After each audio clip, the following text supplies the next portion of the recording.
Bom dia, bom dia, bom dia, bom dia, bom dia, bom dia, galerinha! Segundo, segundo, segundo, segundo. Eita, eita, eita, vamos que vamos! Disciplina de projeto começando, olha aí, galerinha.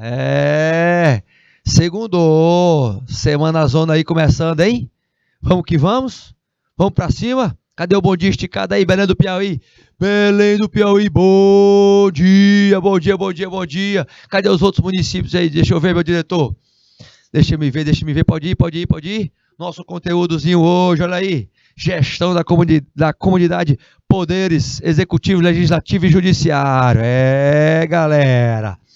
Cadê o pessoal de Alvorada do Gurgueia, Barreira do Piauí, Belém do Piauí, Beneditinos?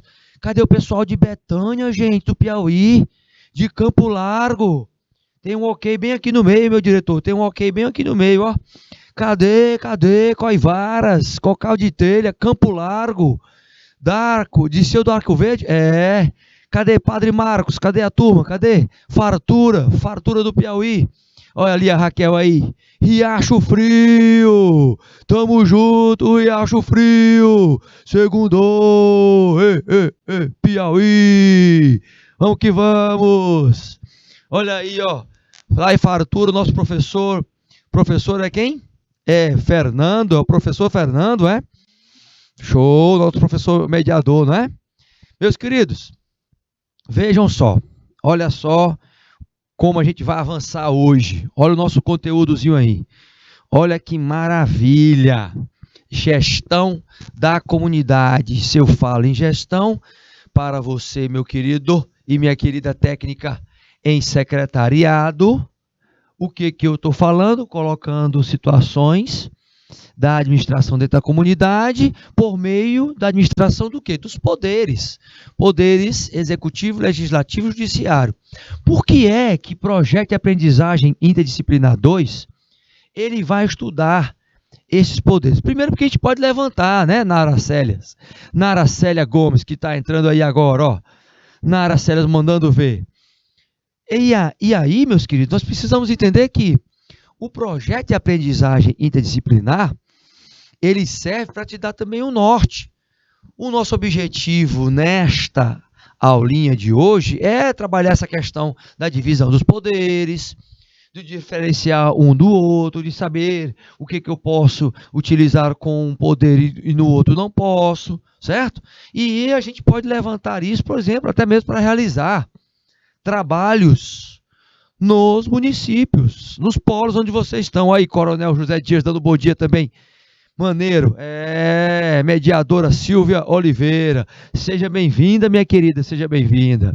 Então, iniciando, quero só recordar algumas situações, as questões que a gente fez, tarefinha que a gente passou e colocar para vocês qual seria a resposta. Ó, a gente falou na aula passada sobre tecnologia social, certo?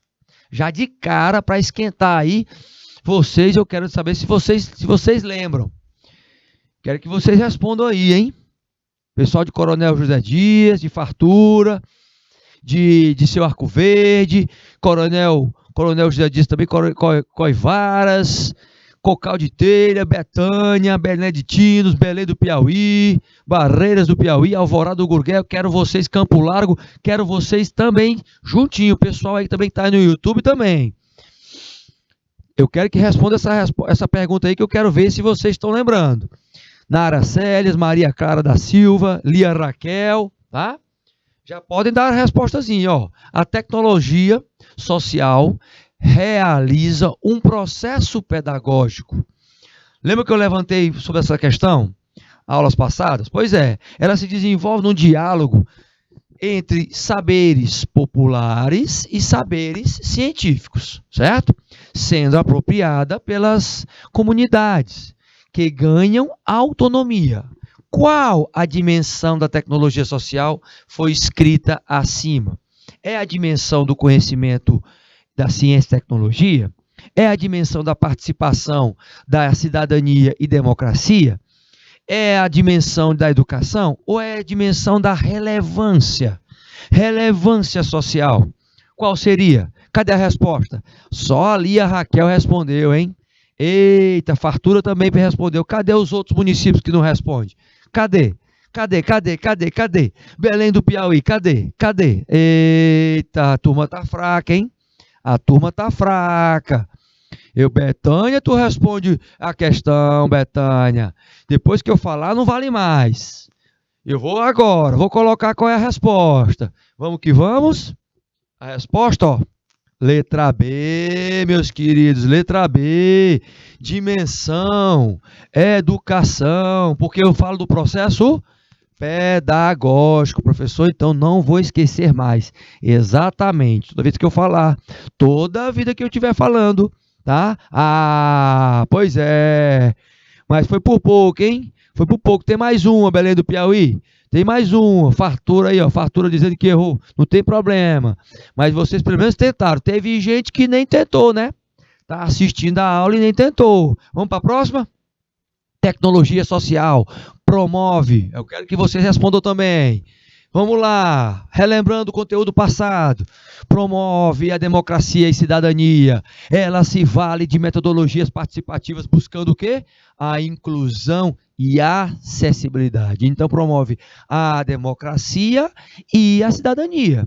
Será que é uma dimensão de conhecimento e ciência e tecnologia? Será que é participação, cidadania e democracia? Será que é educação, meus queridos? Ou é relevância social? Qual seria, hein? Me diga aí. Será? Qual seria? Olha aí a resposta. Já dei de cara. É a 2. Olha aí. Foram na C, foram na A. E eu coloquei, ó, 2. Fartura tentou de novo e não conseguiu, mas valeu, pelo menos conseguiu. Aqui em Betânia o sinal tá ruim, não estamos conseguindo acompanhar a aula. Vai dar certo, em nome de Jesus, minha querida, vai dar certo. Vamos que vamos para cima, né, meu diretor? Essa internet vai chegar. Por que é dimensão, participação, cidadania e democracia? Primeiro, ó, porque eu toco, gente, nos dois temas. Já está relacionado diretamente aqui, tá? Então, é meio caminho andado, como se diz, meio caminho andado. E a participação da cidadania, na cidadania, por parte da comunidade, da democracia, de estar atento, tá? Atento, ok? Vamos que vamos para cima? Vamos para frente. Gestão da comunidade. Tem 2 letras A, olha aí, ó. 2 letras A. Eita, será que tem 2 letras A mesmo? Ixi, é mesmo, ó. Mas era aqui é botar só a sequência, ó. Era só colocar a sequência aqui, B, C e D. Entendeu? Ó, só a sequenciazinha. Era só para ver a sequência, viu? Então, é a letra B. Se marcou a A pensando que era a segunda A, aí tudo bem. Aí tá certo. Aí vamos para cima. Gestão da comunidade, poder e democracia. Estávamos falando, revisando a aula passada e agora vamos conversar com vocês sobre gestão da comunidade, gente. Fazer esta análise. Projeto de aprendizagem interdisciplinar focado no que acontece lá na antiguidade, na vida urbana, lá da Grécia, que vocês estudaram na história. Onde a gente vê a vida urbana aqui, a polis. A polis eram o quê? As cidades e estados da antiga Grécia, que surgiu quando? No século antes de Cristo. Do século 8, gente. Antes de Cristo.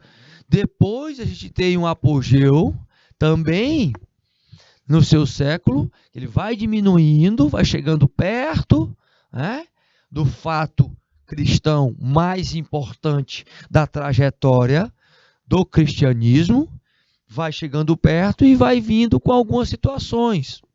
No século seguinte, até o século quinto século antes de Cristo, você tem pessoas se reunindo em pequenas aldeias. Existia o trabalho do coletivo, a ênfase coletiva dentro das polis ela diminuiu, e aí vinha o prestígio de quê? Das famílias, tá? das famílias. Você tem aqui a aristocracia, que eram proprietários das terras. Surgiu uma classe, os comerciantes que patrocinavam essa arte, a técnica, o conhecimento. Tudo era desenvolvido nestas colônias. E aí o que acontece? A força da palavra polis, ela estava centralizada no ágora. A ágora era a praça pública. E aí este espaço onde havia a discussão dos problemas. Praça pública que está bem aqui, ó. Setazinha que eu vou colocar aqui, ó, no amarelozinho aí. A praça pública era onde se ocorria as reuniões, certo? As reuniões aqui, praça pública aqui, ó. Nós temos aí aonde as pessoas, por que as pessoas ainda, por exemplo, no interiorzinho se reúnem na praça, vão lá na praça e tal? Porque isso é um fator que está na origem, gente, das polis, da sociedade em específico, onde todos se reúnem. Então, Kael Marques aí, Moreira, aí, ó, dando um bom dia aí. Show! Vamos para a segunda ali, a Raquel colocou ali também o A, o segundo A. Pois é, acertou. Show de bola. A Nara Célia também colocou aí. Então, meus queridos, já para entender a questão da política e entender os poderes nessa disseminação, é importante vocês estarem analisando a nossa questão cultural, um fator muito importante, questão cultural e social também. No entanto, veja o seguinte, na vida urbana, lá na origem da Grécia, tá? Nós temos o quê? A polis como uma expressão da vontade da coletividade humana. Olha só. Vontade da coletividade humana. É exatamente. E na Ágora de Atenas, especificamente, a praça pública, os problemas eram discutidos numa perspectiva de ter um fervor, de acaloradas discussões, até algumas assembleias chegando a brigas, né? As chamadas vias de fato. Mas as discussões sempre se tinham uma perspectiva de votação. Então você vê aí nesta foto, lá na frente, lá em cima, quem estava falando os temas, discutindo. Você vê aqui, por exemplo, a figura de um soldado, para a ordem ser mantida, tá? Quem estava com a palavra estava aqui em cima, e os votantes aqui. Os votantes todos em discussão. Mais ou menos isso começa a se trabalhar o fator, aí não é política partidária, tá? Aí é uma política voltada para o exercício da cidadania, ou seja, executando a perspectiva de estar decidindo o rumo daquela cidade, dessa cidade especificamente. Surge o conceito de política aí como a arte de quê? De governar, dar um destino para a cidade, para o Estado, para o país. Aí é que entra a política tratando numa perspectiva de poder. Eita, professor, então isso aí está enraizado na origem. Só que nesse contexto, a gente tem mais alguns detalhes. Olha só quais são os detalhes aí. A grande situação de mapeamento da democracia, ela surge na questão grega, na política de quê? Voltada para o cidadão. O políticos. E o conceito da cidadania do mesmo jeito. Então, a base da democracia está lá na Grécia, professor? Está na Grécia. Olha só o representante aqui e olha a população toda aqui, juntamente com o poder, no caso aí, o poder militar, né? O poder militar. Especificamente, políticos ou cidadãos, homens nascidos no solo da cidade, por isso que é cidadão da cidade, são livres e iguais, além de ser portadores do direito de quê? Que são inquestionáveis em perspectiva de isonomia, igualdade, todos são iguais perante a lei, e exegoria, direito de expor e discutir, que é o nosso direito de falar, que está conectado com o direito de ir e vir também, em público, opiniões da cidade, opiniões sobre postura dos governantes, especificamente. Então, você já vê que tem um movimento da sociedade de se buscar o quê, gente? De se buscar a perspectiva de construção da cidadania por meio do quê? Da opinião, do discutir, do deliberar, do votar na Assembleia e a maioria ganhar. É claro que a arte da retórica, da oratória, era imprescindível. Quem tinha mais argumentação, quem tinha mais vocabulário, quem buscava mais estudar, tinham e disputavam os poderes. Exatamente, minha querida Lia Raquel Araújo Figueiredo, show de bola, é isso mesmo, minha querida. É isso mesmo, disputava. E aí é que entra este exercício sendo analisado. Por quê? Porque eu entro ali com os negócios públicos deliberadamente aos cidadãos. Então você vê a vida ocorrendo em discussões e ratificando o quê? Confirmando o quê? Confirmando os costumes, confirmando as leis, o erário público, a organização da defesa e da guerra. Quando você tem toda a estrutura de administrar os serviços que são proporcionados para a população, foi daí que se começou a administração dos serviços públicos, entendendo que quanto mais eu tiver ruas, pessoas vivendo nessas ruas, mais eu posso buscar correr atrás dos impostos. A construção dos templos, a fortificação por parte das obras de irrigação para trabalhar a alimentação. Se vocês verificarem, há um trabalho de conscientização por parte do que se tem como necessidade básica, tá? Então, estruturas, estradas, trabalhando o quê? A administração desse serviço para que as pessoas possam viver bem. Então, as atividades econômicas da cidade eram importantes, eram discutidas nessa gestão da vida urbana e democrática. Por meio até de quê? De decidir qual seria a moeda, os impostos que seriam refeitos, o que é que poderia estar sendo implantado ou melhorado. Por exemplo, se eu vou abrir as estradas, quais ruas estavam precisando para que haja um escoamento, por exemplo, da plantação que a própria cidade ela produz, não é? Então, a agricultura, como é que ela era trabalhada? Tudo isso era discutido por meio de um equilíbrio das forças.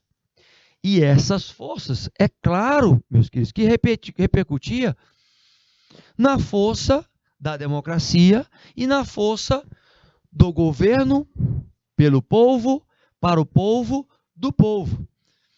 Não tem aquela frasezinha do senso comum que diz, né? A voz de Deus é a voz do povo, a voz do povo é a voz de Deus. Pois é. Então, é aquela situação onde você tem o povo e a comunidade com a perspectiva de estar exercendo a sua cidadania, mas eu tenho o demos, que significa comunidade, o cidadão, e a cratia, que é de cracia, que significa o quê? O governo, o poder, a autoridade. Eita, professor, então isso aí foi um levantamento histórico. Exatamente, meu querido e minha querida. Um levantamento histórico para você ter ideia do que é preciso para se formatar os poderes, os três poderes, poder executivo, legislativo e judiciário. Precisa-se democracia, é o que estamos mais discutindo neste ano, em termos políticos, é o exercício da democracia. Estamos em fase de eleição, e o exercício da democracia, ele é importante. Por isso, Veja bem o quanto isso faz parte da sua vida para você levantar um projeto e estruturar um projeto de aprendizagem interdisciplinar, mas entrando na gestão, verdadeiramente, nos princípios desta democracia que pode ser gerida. Como a gente poderia avançar? Como? Meu querido e minha querida, olha só. Falando em democracia, falando em poder executivo, entra aí os princípios democráticos, entra a análise. Nós tivemos, por exemplo, nos anos 90, foi o divisor de águas, não é? O presidente Fernando Henrique recebendo a faixa aí de presidente, o maior símbolo da cidadania especificamente é a perspectiva de passagem da faixa de um presidente para o outro, onde nós tivemos aí Itamar, que já assumiu depois do impeachment de Fernando Collor de Mello, e ele passando a faixa para aquele que foi eleito legitimamente pelos cidadãos brasileiros, ou cidadão brasileiro em específico, nesta trajetória, mostrando que a democracia tem que respeitar o pensamento diferente. Nesta análise do conflito, ele é trabalhado em termos de discussão, mas de um confronto onde haja o respeito, por exemplo. A ênfase do governo em termos de gestão do executivo sempre vai ser a busca de estar alinhando maioria com minoria. A sociedade ela não é uma comunidade una, ela é indivisível, porém, o que acontece? Está internamente dividida em decisões por meio das discussões, através do quê? Aí sim é o político partidário entrando. Os partidos que representam, os políticos que representam a comunidade. A democracia, ela está como sendo o principal pilar que fortalece e equilibra o conflito que seja legítimo e legal, mas um conflito que traga, primeiro, discussões acerca da melhor forma de exercer a democracia. E isso é uma perspectiva de que há uma abertura em relação à mudança cultural. E essa abertura, gente, ela vai reforçar o quê? Os próprios meios de princípios da rotatividade e de representatividade. Por exemplo, é por isso que nós temos as eleições. Caso nós não estejamos felizes com a gestão do poder executivo, do poder legislativo, poderá, sim, por meio do povo, ser modificado esse poder. Então, o poder da democracia deve ser acessível ao quê? A todos os setores da sociedade. Todos têm um direito. Ele vai estar vazio, vai ocorrer uma vacância, e esta vacância vai ter um representante, que vai representar a maioria daqueles cidadãos, os cidadãos que votaram naquele representante. O lugar vazio, ou seja, é um lugar no qual ninguém pode se identificar. Para que assim seja exercido a transitoriamente ou transitoriamente, o quê? O cargo. Então ninguém pode ficar para o resto da vida sentado, por exemplo, nessa cadeirinha aí, que é a cadeirinha do presidente, não é? Ninguém pode, tá? O que pode acontecer é exatamente ter eleições a cada 4 anos e novo presidente assumir. A democracia, gente, é um regime político voltado para quê? Para quem é elegível diretamente por quem? Por quem está lá na ponta, que é exatamente o cidadão, o eleitor. O sufrágio universal aí é de que a representatividade, ela vai até ocorrer num processo decisivo, sempre. Por quê? Porque a democracia, ela reforça que a maioria ganha, nem que seja só por um voto, especificamente. O sufrágio universal, ele consiste no pleno direito do voto. De todos. Mas é de todos mesmos, queridos, de adultos, de pessoas independentes de alfabetização, de classe, de renda, de etnia, de sexo, não interessa. Lá em 1891, o sufrágio no Brasil negava o direito a voto a quem? Aos sem terras, olha só, sem tetos, às mulheres, aos padres, aos pobres, aos analfabetos, aos membros de ordens religiosas, aos militares de baixo escalão, entendeu? Em 1932, as mulheres foram incluídas. Olha só, gente, ainda vai fazer 100 anos. Ainda vai fazer 100 anos. Vejam só que a mulher pode votar. Apenas em 1988, a nova Constituição foi ali instituída, que atingiu esse sufrágio universal, e os analfabetos finalmente adquiriram o poder do voto. Esta situação, olha como ainda está recente, 1998. Por isso, meus queridos e minhas queridas, é tanto que, mesmo no período de pandemia, a democracia foi exercida, né? Aí a máscarazinha aí, representando, mesmo no período de pandemia. Se você for levantar, fazer um projeto acerca dessa temática, é super importante vocês entenderem que as disputas entre os poderes, como a nossa querida Lia Raquel está colocando, ela é interessante. E ela ratifica a nossa democracia, tá? Então, é um tema super importante para o projeto de aprendizagem interdisciplinar 2. Nesse contexto, exercendo a cidadania, conjuntos que estão formados ali dos seus direitos e deveres, no seu processo de Estado de Direito Democrático que você tem que entender que vem do latim a cidadania de cidade. Você está defendendo os interesses da cidade. Na antiga Grécia e na Roma também antiga, as definições consideravam o quê? Que o cidadão, ele era um cidadão, aquele que era nascido nas terras gregas, que morasse nas polis. E os homens gregos, eles possuíam as terras de forma a serem considerados cidadãos. A palavra cidadania, ela se identifica com a situação política da pessoa, especificamente. Não é? Então, para Roma, situação política de uma pessoa e os direitos que essa pessoa tinha de exercer tal influência, tal decisão no processo de escolha dos seus governantes.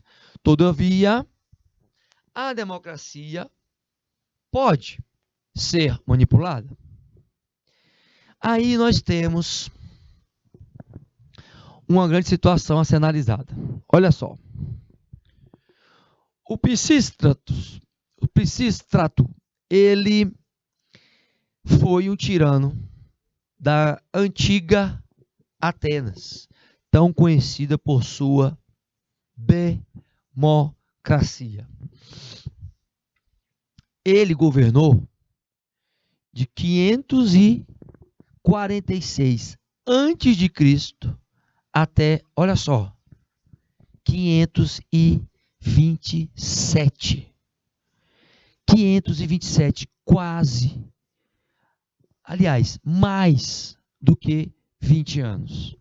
Manipulou a democracia grega 3 vezes. 3 vezes, tá? Depois vocês podem pesquisar sobre este governantezinho para vocês saberem as atrocidades que ele fez. Para você entender que verdadeiramente o nome tirano vem de ditador também, né? É reforçado pela questão da ditador e do ditatorial, e que ele impõe. Ele, pelo contrário, ele não tem nenhum esforço em estar agradando ou trabalhando o processo democrático, certo? Ele só quer estar direcionando de forma ditatorial. Um grande exemplo. Ele, na sua perspectiva, criou uma seguinte situação. O primeiro foi um golpe, chamado falso atentado. Ele simulou, gente, um atentado, entrando em Atenas, com feridas que fez em si mesmo, ou seja, ele mesmo se mutilou, tá? Mas que ele afirmou que teriam sido feitas por inimigos que tentariam tirar ele do poder. Graças a esta encenação, ele convenceu quem estava naquela situação em Atenas e solicitou uma guarda pessoal. Algo que era proibido, porque só quem tinha guarda pessoal eram os grandes representantes. Poderia ali apoderar-se, principalmente com essa guerra, entre os seus pares. Mas ele se apoderou desta guarda. E aí, a guarda pessoal dele, não é? Fez com que conquistassem, em 1560, a Acrópole, instalando a sua tirania. Todavia, no ano seguinte, ele foi derrubado e banido de Atenas, porque as pessoas acordaram. No entanto, não parou por aí, não. Teve o segundo golpe. A manipulação de quê? Por meio do quê? Da religião. Ele usou, gente, a religião, tá? Ele se apresentou nas portas de Atenas com um carro, né? Um carrozinho da época. Encontrava-se com uma mulher vestida de deusa de Atenas, ou seja, trabalhando a perspectiva da imagem. E o que ele veio anunciando?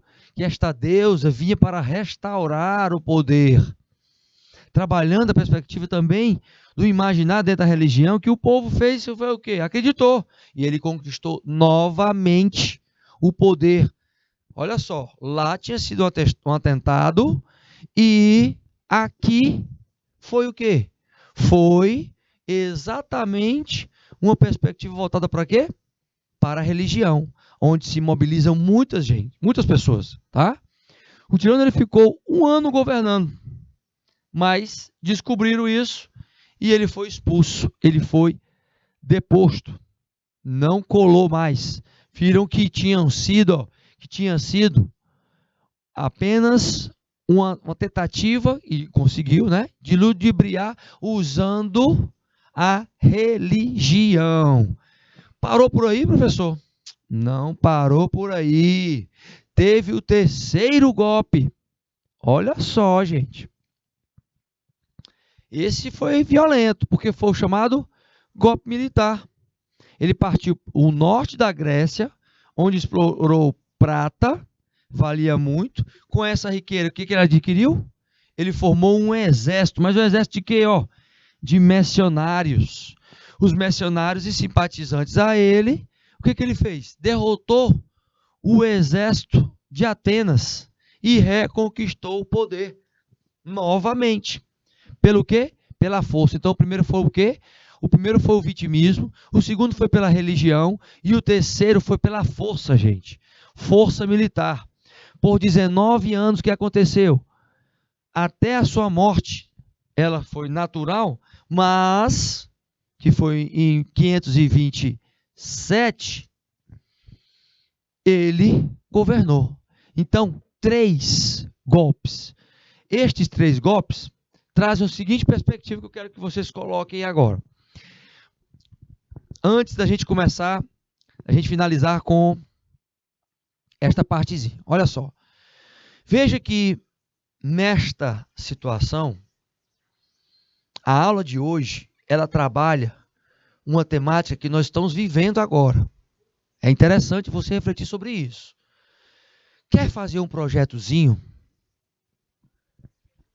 Ponha no papel o que você está vivenciando aí, no seu município. Levanta a situação de como é que está, certo? Por quê? É importante para você, o quanto mais você colocar isso no papel e registrar. Lá na frente você vai ver o que é e como foi o divisor de águas para a sua vida você fazer esse trabalho, esse projetozinho. E aí a gente já traz nessa temática dos 3 poderes, a gente faz esse recapitulado da questão da construção do principal poder, que é o executivo. Já na próxima aula, amanhã, nós vamos avançar no legislativo e no judiciário. Mas eu reforço para você, vai começar o projeto, não esquece essa estruturazinha aqui não. Tá certo? Olha só a estrutura aí no slide. Olha aí, ó. Eu tenho que ter um sumário com os elementos pré-textuais, que vão estar ali já trabalhando a perspectiva do primeiro capítulo. Os elementos pré-textuais, eles vêm com o quê? Com capa, folha de rosto, com folha de aprovação, dedicatória, que poderia vir com as listazinhas de figuras, de abreviaturas, de tabelas. Mas tem os espaços entre as palavras que você tem que seguir de acordo com a BNT, meus queridos. Preenchidinho lá, ó, os 3 centímetros que tem que ocorrer aqui. Aqui é um modelozinho, ó. Um modelozinho de introdução, certo? Com título, subtítulo, com as seções de título, com a conclusão, com referências bibliográficas e os anexos. Mas eu tenho aqui, ó, os 2 centímetros aqui no finalzinho também. Então não esquece de verificar esses detalhes no seu projeto, porque vai ser importante. Outra situação, a formatação do texto. O alinhamento centralizado, título da página, à esquerda, a listazinha. Você vê que se mantém aqui de novo, ó, os 3 centímetros aqui e os 2 centímetros, certo? A fonte Times ou Arial. A entre linhas aqui, você colocar o espaçamento de 1.5, os caracteres, letras maiúsculas nos títulos, letras maiúsculas na inicial, dos subtítulos e seções. No destaque, o negrito sempre nos títulos e o tamanho da fonte, ó, 12, não vai colocar 14, nem 9, nem 8 não, gente, é 12, é o padrão, tá certo? E aí nós temos as nossas perguntinhas que eu quero deixar para vocês. Qual a função dos 3 poderes? Faça essa reflexão, para amanhã a gente estar respondendo. Tá? Aliás, eu vou colocar esta já para você responder agora. Não é? Vou deixar 2 para a gente refletir amanhã. Qual é a função dos 3 poderes? O que a gente tem como função especificamente? Já que a gente refletiu sobre isso nesta aula de hoje. Primeiramente, tenho que entender que são 3 poderes diferentes, certo? Mas que buscam o equilíbrio. Então, entendam que o que a gente conversou hoje, não é? Lia Raquel aí enfatizando a questão das mudanças da economia e da cultura, que é importante, neste equilíbrio com esses 3 poderes, isso. O Kael também, o Kael Marques colocando aí, né, dizendo que está ok. Mas a função principal é você saber que o legislativo, gente, tem que estar discutindo as leis e negociar com a sociedade. Assim como o executivo também, com as suas propostas. Porque ele vai receber o voto para ser o nosso representante lá. O legislativo, é claro que vai ter que estar fiscalizando o executivo e verificando o que está acontecendo no setor da sociedade. E o judiciário é o poder que faz os julgamentos, mas que dá equilíbrio a todos esses poderes também. Então é importante vocês entenderem acerca dessa situação. É importante que vocês podem estar, por exemplo, já refletindo sobre o porquê. Por que a gente tem que ter esses 3 poderes? Para que a gente tem esses 3 poderizinhos? Para quê? Onde, especificamente? Colocar mais uma. Como é que eles são divididos, esses 3 poderes? Como é que eles são? E as suas funções? Como é que eles são? Os poderes. Eu aplico especificamente o quê? A ordem eles têm autonomia entre os mesmos. Cada um cuida da sua seara e auxilia na questão do equilíbrio especificamente, certo? E a estrutura, por exemplo, desse poder que é o que equilibra mais, que é o poder judiciário. Qual seria essa estrutura? Uma estrutura de quê? De estar estabelecendo o equilíbrio, onde a justiça é para todos e a perspectiva, principalmente no que nós estamos vivendo, né? Quer seja uma justiça federal, uma justiça estadual, elas precisam estar ali numa competência de estarem todas alinhadas com a justiça federal, especificamente. Então, veja, o que nós avançamos? Essas nossas referenciazinhas, a ABNT, que nós colocamos para vocês hoje, os 3 poderes, convite à filosofia também, que é importante para vocês estarem estudando. Depois vocês podem ir visitar lá nossa plataformazinha para verificar de novo os livros. E nós vamos finalizar esta aulinha, você já tendo a ideia do quanto é importante levantar essa temática dentro do projeto, né? E retornamos em 3 minutinhos para nova disciplina e nova aula. Tá certo? Fui!